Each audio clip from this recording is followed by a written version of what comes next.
want to make sure that what I am good at in this world can be used for somebody's stress relief. I think country music has always reflected the views and the desires of working Americans. For the last 20 years, I've been inventing instruments, close to 100 instruments, some of which work a lot better than others.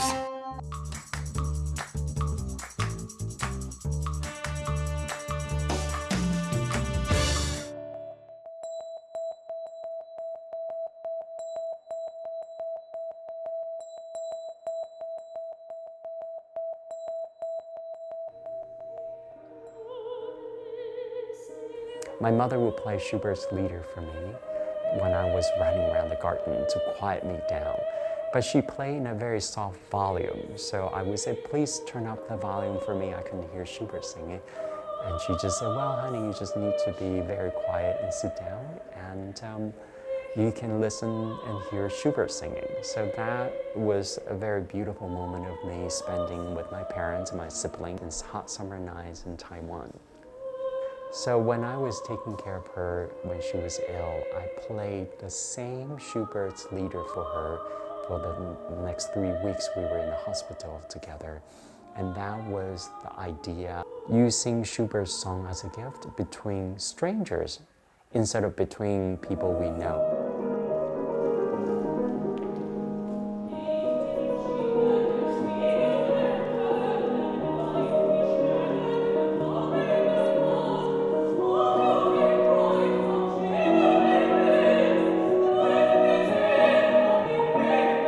When Sonnet Blossom is on, the singer would be wearing a costume which is made by these 2 pieces of obi. So the singer walks very stately and slowly through the gallery to make his or her encounter. But when she selected the person, she might say, may I give you a gift of song? And then invite this person back to the chair, turn around and just sing one of the 5 Schubert Lied that she chooses.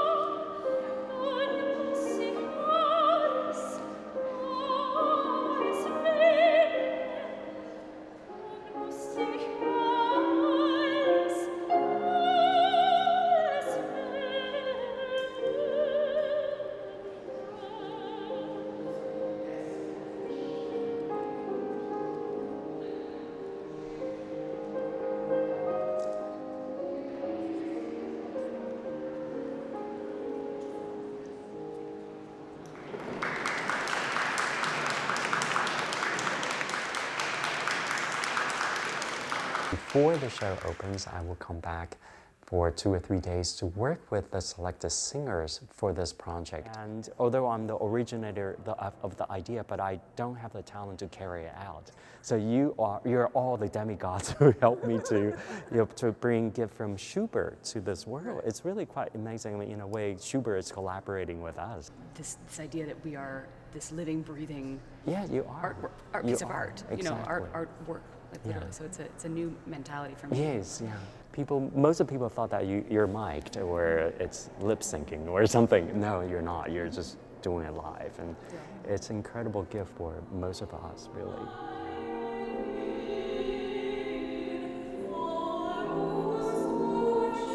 It is my task to help them get ready for this work because it's unusual.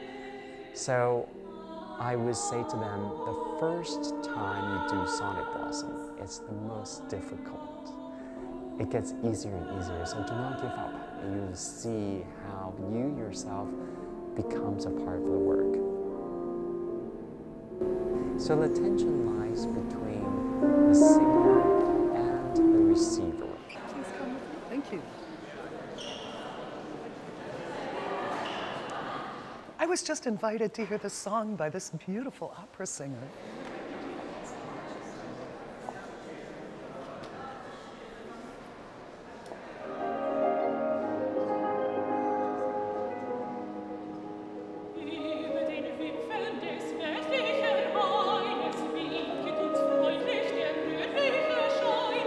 Und den Zweig des süßlichen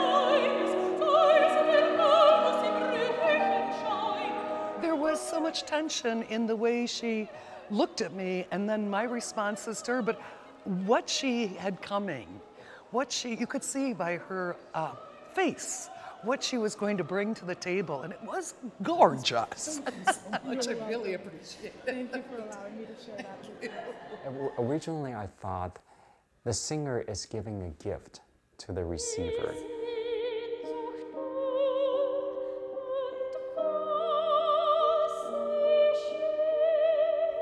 However, very quickly I realized the gift is returning back to the singer at that very moment when she or he sang the song.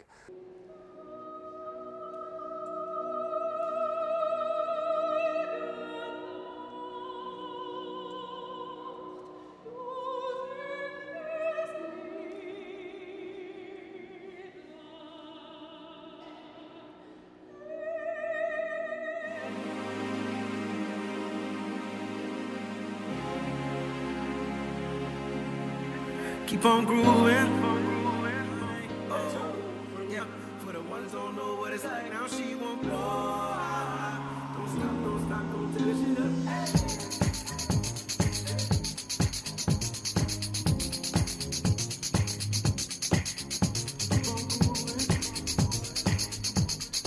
My name is Matt Vorsmer, otherwise known as E-Cushionist, a hybrid live drum jockey. I went to school for music at the New School for Jazz and Contemporary Music. Well, jazz is like the foundation for me. It's also such a rich American music cultural heritage. It was one of my first musical loves. My dad put me onto jazz when I was a young man, and it's just taught me so much about life. I had really fantastic mentors growing up, and they mean a lot to me, and they taught me a lot. Pretty much everything I know about being a professional. Guess what I'm known for in New York City, and then the rest of the world found out, was these pop-up parties that I was doing in the subway.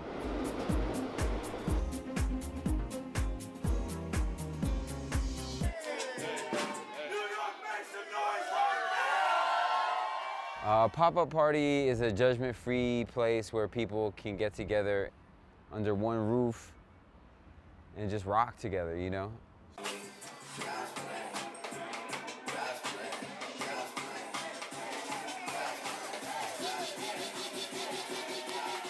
Generally, how I play at the pop-up parties is just a reflection of my music taste. It's open format, whatever I feel like needs to move the people. So I try and be prepared. Different BPMs require different feelings. I like to play, you know, tropical feels, feel-good house, Jersey club, future vibes, throwback classic, everything in between.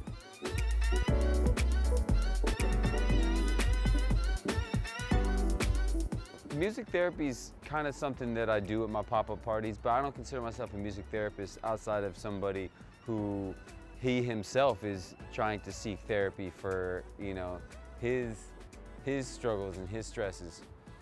I find myself in the same place with everybody else. I just want to connect.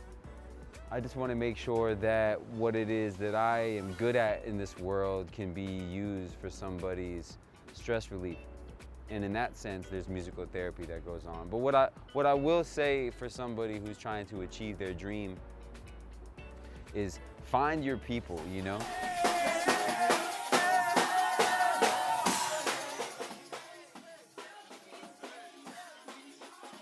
This class has changed me. I can say it changed my life.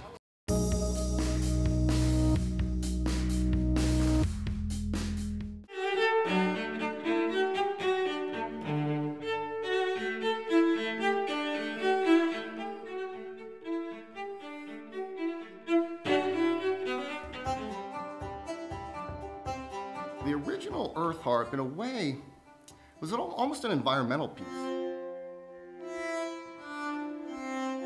First time I created it, I set it up on one side of a canyon, put the chambers, and ran the strings to the other side.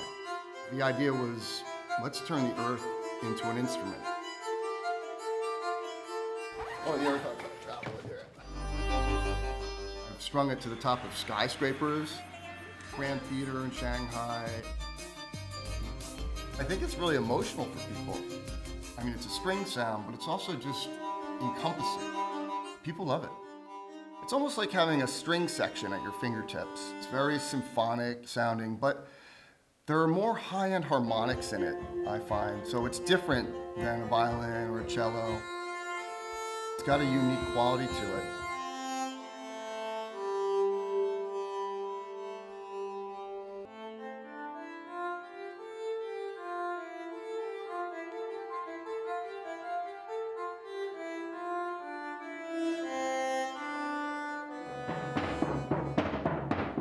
The last 20 years I've been inventing instruments and have invented close to 100 instruments, some of which work a lot better than others. The reason it's sort of the first of its kind is because the technology had to exist in order to make strings that are literally hundreds of feet long. This uses what's called a longitudinal vibration, or a compression wave is another version of it. Basically, if you can imagine a slinky, a very long one, and you were to push that slinky out and then pull it back, you'd see a wave that would go through the slinky. And that's what's happening with these strings. I'm activating the molecules of the material. It's different from a pluck string or a bowed string. It's kind of like running your finger on the edge of a wine glass. Here in the studio, the strings are going from the bridge behind me, and they're traveling out and opening in the architecture and up to the side of a mountain. The rain has actually helped it. It oxidizes the strings slightly, and that mellows the tone. And so it actually makes it a little richer sounding. And these strings have been in place. Some of them have been in place now for 7 years.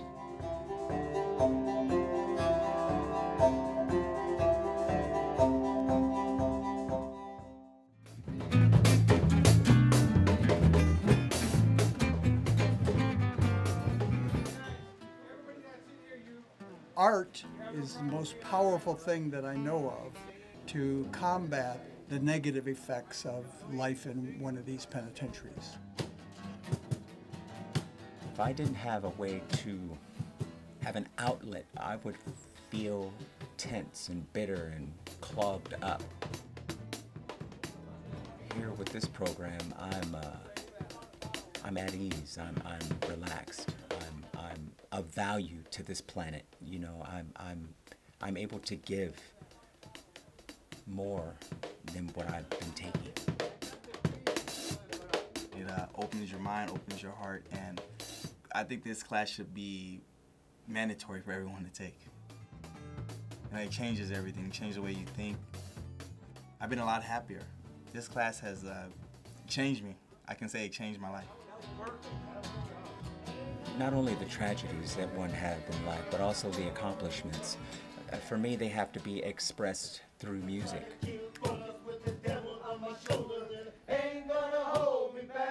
In the 1970s, I served a prison term. And while I was in prison, it became clear to me that music was crucial in not only surviving, but in learning how to thrive. It builds your soul up, big time. When I'm inside this class and I'm contributing with my fellow inmates, I feel free, to be honest with you. And I find it very intriguing how we were able to come together. You know, a lot of us don't know each other, we don't hang around, but when we come in this class, it just feels like we're a unit, we're a team. There's guys that I wouldn't even talk to on the yard, but I come in here and we make incredible music, and you build relationships. We can talk about anybody and anything, but we cannot use racist humor or sexist humor. We have to treat each other with dignity and respect. Working with different people, different races, and different backgrounds, it's amazing. It changes you, it changes your thought process. People would probably think that the diversity would separate. And unfortunately, in the prison system here in California, it does do that. We're intended to be separate. You have your different cultures and stuff, or different cliques. However, when we all come in here, it's the diversity turns into unity. It just works. For some reason, we come in here and we'll argue for about an hour about a song, and then it seems like at the last moment we just pull together, and it comes out pretty good. It's just a camaraderie. All prison politics stay out on the yard, and in our workshop it's a safe space, and the men appreciate that. They have a chance to be human beings, to be just regular guys. And guys that love doing music together. That's the click for me. That's what I get down with. My mother-in-law is an incredible, like, world-class Persian cook. So when she comes to visit us, she comes in always with a cooler full of food that she's made for us.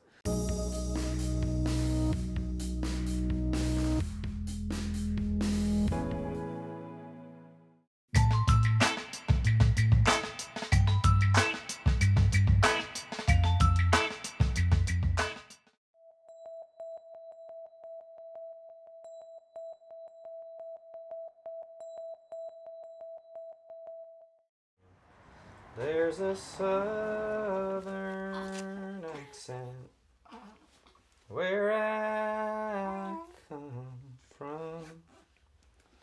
The young ones call it country.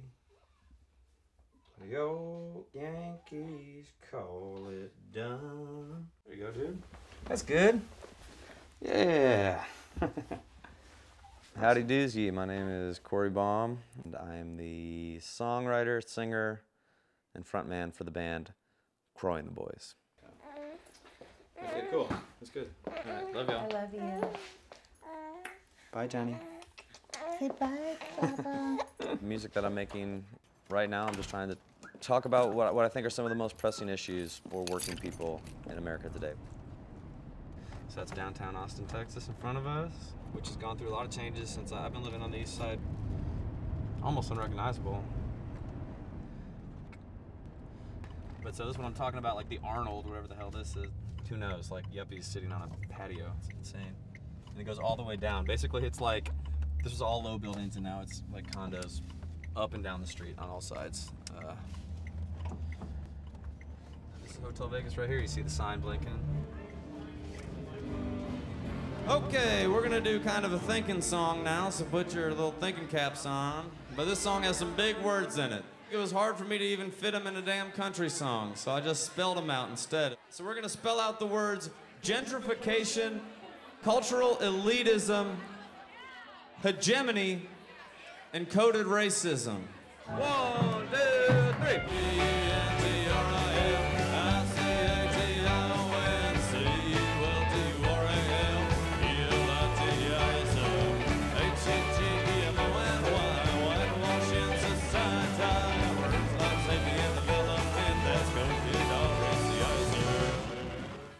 Even when I'm dealing with serious concepts, I try to have some humor about it, and it's danceable. So I want people to enjoy themselves while they listen to it, and I want to restore dignity to working people. I think that a lot of people work really hard and then don't have a lot to show for it, and they've kind of been made to feel that that's their fault.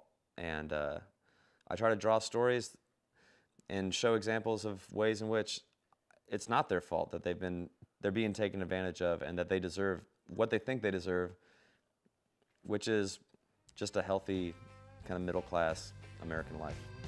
Used to be you didn't need a lot to enjoy life. Just load up the family into the car and head out to see the sights. But second jobs and part-time gigs means no vacation days. Can't get enough hours for benefits or to qualify for a raise. Oh, it seems like you can't just be poor anymore. You know, I come from the Midwest originally, and I come from a working class background, and I am recently retired to become a stay-at-home dad. My wife just went back to work, and I love it so far. I think it's really great. I'm really enjoying spending all this time with my son. I'm also actually finding that I already have more time to write now, because when he goes down for a nap, I can pick up the guitar and work on that. So I was worried about how I was going to balance the two, and I'm already finding that there's a really great balance there. So yeah, it's really nice.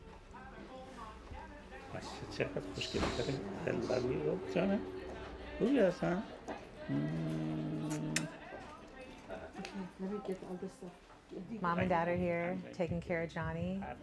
It's one of my first nights out since I had the baby. Tonight I'm here to see Corey and the boys play. I'm going to send this song out to my wife, but I just want to go home with you. And now I'll sing it every night to my wife. Being married to Corey, of Corey and the Boys, Bad Boy Corey, is incredible. I love what he writes about. Since the first night we met, we bonded over music. And so it's like been a big part of both of our lives before we met, and it continues to be a big part of our lives. So I love being married to a musician. My wife is an Iranian American. She's a first-generation American. Her parents moved to America in the early to mid-70s, and then she was born here. I didn't know much about Persian culture or Iranian people before we got together, and it has been an absolute pleasure getting to experience the wealth of Persian culture. Look at him, he's laughing all the time.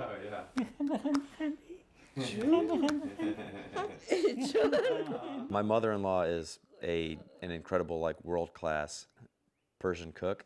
So when she comes to visit us, she comes in always with a cooler full of food that she's made for us. I brought rice and green beans and meat. It's the best. Yeah, I'm really lucky. Lubia polo. Green beans rice. You've had it before. Best cook in America and Iran, probably. It's been a cool experience becoming a father, because I think my goals and aspirations as a musician and as an artist have never really centered that much around money. There's never been a time limit on it. It's like, yeah, hopefully someday this works out. And so then basically the moment that my son was born, that all became a lot more like, oh, this has to become a sustainable thing for me, or it has to become just a hobby that I really like. Like if we get fairly soon. You know, if we work on this more, it should be more like not just me leading it with you playing piano, but like you lead them sometimes. We got nominated for Best Country Band in Austin this year, so it's like local. I feel like I had an idea of like what to do locally, and I feel like I've accomplished those things. But I don't know how to like take it. You need to get discovered. So I just had a kid. Make it or break it right now. It's got to happen this year. I'm out the game. I think country music has always reflected the views and the desires of working Americans. You know, we go into country dance halls around Texas and we go into working class places and people respond to what we're saying. I don't think I'm doing anything new with country music by expressing more leftist ideas. I'm just doing something that hasn't been done in a while in country music. Okay, let's do Your Friends Not Mine real quick. This is a more class conscious one. All right. 1, 2, 1, 2, 3, 4. A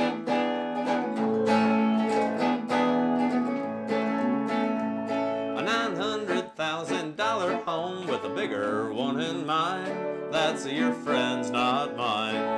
4-car garage with 4 new cars, and I bet you can guess what kind. BMW, that's your friends, not mine. Your friends, not mine. Well, my friends all drive things that were built before they were born. Some of them rent out closets, and some of them sleep on floors.